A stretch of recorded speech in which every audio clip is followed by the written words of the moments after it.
Hej alle sammen, mit navn det er Julia. I dag der skal jeg lave brunch/engelsk morgenmad på grill.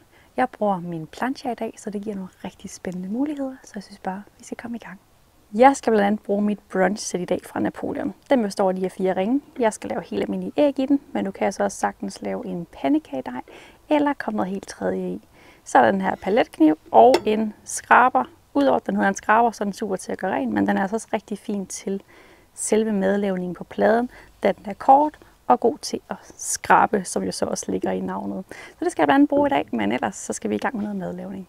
Jeg har gjort noget helt simpelt toastbrød klar, men du kan altså også sagtens bruge engelske muffins, surdejsbrød eller andet lækkert brød. Jeg har kommet lidt smør på dem, så har jeg skåret dem i trekanter.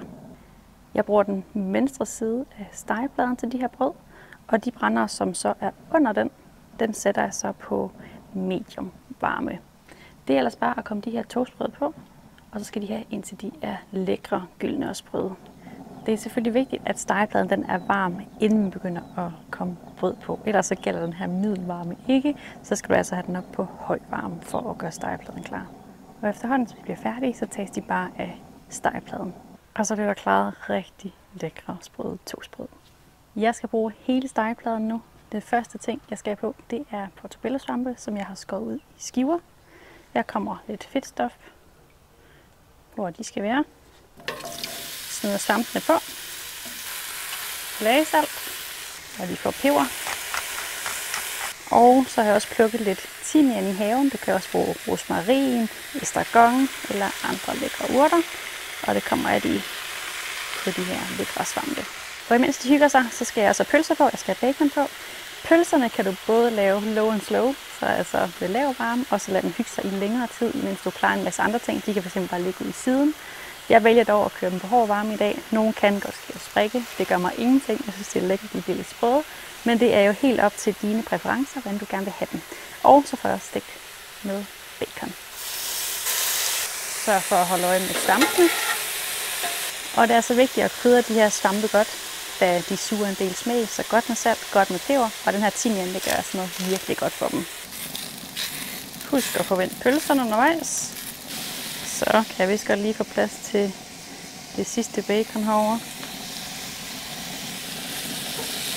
Og det er altså virkelig det fede ved sådan en stegeplade her, eller en plancha, hvor der er plads til, at jeg kan lave en masse forskellige ting, og du kan samtidig lave mad til mange på én gang.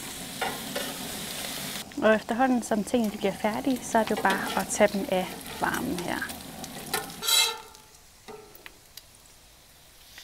Så kan jeg godt lide at tage min skraber, og så lige fjerne de værste rester, inden vi skal have det næste på.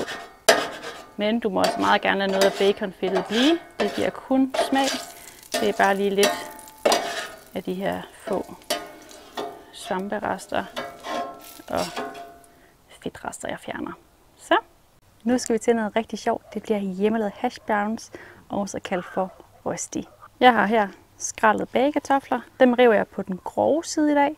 Du kan da også fint rive dem på den fine side. Så kan du forme dem rigtig pænt runde, men de tager lidt længere tid om at blive færdige på stegepladen. Så jeg kører den grov i dag, og så kører jeg dem samtidig også lidt grovere i udtryk, når de skal steges. Men det er helt op til dig, og du kan så også sagtens pifte dem op med ost og andet lækkert. Så kan der vist heller ikke være med det rivejern. Kartoflerne her, de indeholder en del vand, så jeg tager lige en skål. Og så er det vigtigste faktisk bare at få presset så meget væske ud af dem, som du kan.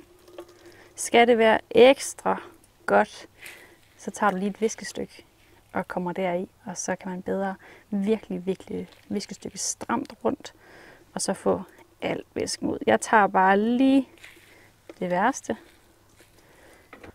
Kartoflerne her, der bruger jeg et æg. Jeg startede ud med cirka 1 kilo kartofler, før jeg skrællede dem, så der er omkring 900-850 gram tilbage. Så tilføjer jeg salt, kommer også peber ved, og du kan også altid lige, når de er færdige rösti her, når röstien er færdig, toppe det med lidt ekstra flagesalt. Ælte det sammen. Og jeg nævnte før, at du nemt kan komme ost i. Jeg har før lavet dem her med blandt andet Vesterhavsost. De er også gode med Esavarti eller en god med cheddar. Det er omkring 100 gram ost i sådan en portion her. Du kan også komme krydderier i, som paprika, chili. Du kan også køre den over i oregano, basilikum. Lige hvad du har lyst til, og så er der sådan nemt at lave røsti lige til ens egen smag, og hvad man har til andet tilbehør. Når du er nået til det her trin, så er det altså meget rart, at planchaen den er fri, så sørg for, at dine pølser, bacon og svampe er færdige nu. Jeg bruger cirka den ene halvdel af siden af planchaen til de her, og der sørger jeg altså for, at brænderne under, de bare står på fuld hammer. Jeg kommer lidt ekstra olie på, selvom der stadig er lidt baconfedt. Så tager jeg mit røsti mix her og lægger ud på. Du kan lave dem mindre, du kan lave dem større, og hvis de ender med at stå lidt sammen, når de bliver stegt, så gør det altså ikke noget, for de kan bare skæres fra hinanden igen til sidst. Og så er det altså bare vigtigt at få dem tilberedt. Da sådan en rå midte af rå kartofler og æg ikke er det bedste, men få dem samtidig også gyldne og sprøde. Nu kommer der også lidt på vind og så videre. Skulle der bare være perfekt varm, 0 vind, så eventuelt justere varmen efterhånden, som de vendes, og så skrue op igen, hvis det bliver nødvendigt. Men lige nu der er der også lidt blæst, så jeg kører på med fuld hammer på stegefladen. Nu vender jeg lige nogle af dem en gang, efterhånden som de får farve. De kommer dog til at blive vendt lige en gang tilbage igen senere, så jeg tilbereder dem på begge sider et par gange. De har fået 2 gange på hver side, så det er bare at fjerne dem fra stegefladen.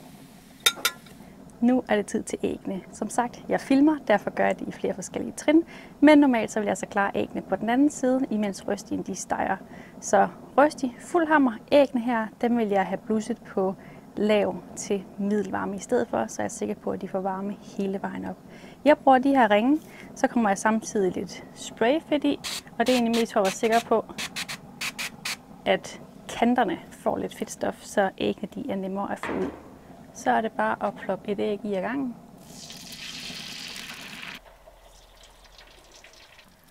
Og så er det så bare at vente på de her æg. De passer stort til sig selv, lige bortset fra når de skal af. Du kan altså også sagtens fjerne ringen til sidst, hvis du gerne vil have dem stik på begge sider, og så vende æggene der. Og så kan man bare se her, hvor nemt det er at få holderne af, så er det altså bare nemt at få perfekte lækre æg. Jeg har valgt at skrue mine 2 brændere, der er herover ned på lav, altså sådan helt ned, så meget som muligt, så der stadig er varme, men også er jeg sikker på, at æggeblommen når at blive tilberedt. Som sagt, det går noget hurtigere, hvis du vælger at vil vende dem om også og stege dem på den anden side. Så tager jeg ringene af. De er færdige om ikke ret længe, så jeg tilføjer noget salt på toppen og lidt peber. De skal bare af, og de går altså lige af pladen. Det kan altså ikke være meget nemmere det her. En sidste ting, det er altså lige at få lunet nogle bønner i tomatsauce. Det gør jeg på min sidselsovn i en støbejernsgryde. Og når de her de er blevet varmet godt igennem, så er det altså serveret. Så blev vi altså færdige. Det hele det ser så skønt ud. Jeg glæder mig til at dykke ned i det her. Jeg håber, du kunne tænke dig at prøve nogle af tingene på din egen plancha derhjemme. Det er altså så nemt at lave mad til gæster, til familien eller bare til sig selv, hvis man gerne vil hygge lidt ekstra en dejlig lørdag eller søndag morgen eller formiddag. Vi ses igen en anden gang.